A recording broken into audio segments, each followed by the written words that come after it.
করবে না, এখন আমার মরণ ছাড়া কোনো উপায়। ও আমার সতীত্ব নষ্ট করছে, ও আমার বিয়ে করবে। আমার নাম ফারজানা, আব্বুর নাম ফারুক হাওলাদার। শোনাও তো, আসছি বাইজিতের সাথে আমার রিলেশন, ওর বিয়ে করবে মালিক মোল্লা মেবি।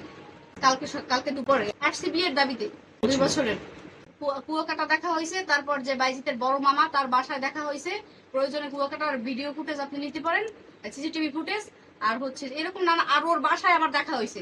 ওরে আমারে ও ঢাকার বাসায় নিয়েছিল, সেখানে একদিন ছিলাম। ধরেন আমি 2টায় গেছি, 5টায় বের হয়েছি। ওর সাথে একত্রে তার অনেকবার থাকছি, 5-6 বার। আমারে বলছি বিয়ে করবে কুয়াকাটা যাওয়ার আগে। আমি বলছি কোর্ট ম্যারেজ করো, বলছে যে কুয়াকাটা থেকে এসে কোর্ট ম্যারেজ করবো। আমার আম্মুর কসম না, তার সাথে আমার ওই কুয়াকাটা যাওয়ার আগেই লাশ ছিল। তারপর আর তার সাথে আমার কোথাও দেখা টাকা হয়নি। শুরু থেকে বিবাহের চাপ দিছি, তারপর কুয়াকাটা যাওয়ার আগেও আমি তারা বলছি।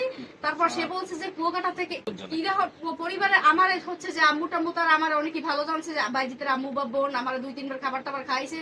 কিন্তু কি বলবো, ব্যবহার একটুও ভালো না। এইসব পরিবেশে আমি বড়ই হই নাই। আমার বাইজি যেখানে রাখে ওইখানে থাকবো, এখানে থাকবো। আমি তার নামে বিরোধিতা করি নাই। আমি বলছি যে সে বা আপু বাইজিতের বোন তারা আসার পর সর্বশেষ দাবি আমারে বিয়ে করতে হবে, না করলে আমি এখানে বসে আত্মহত্যা করবো।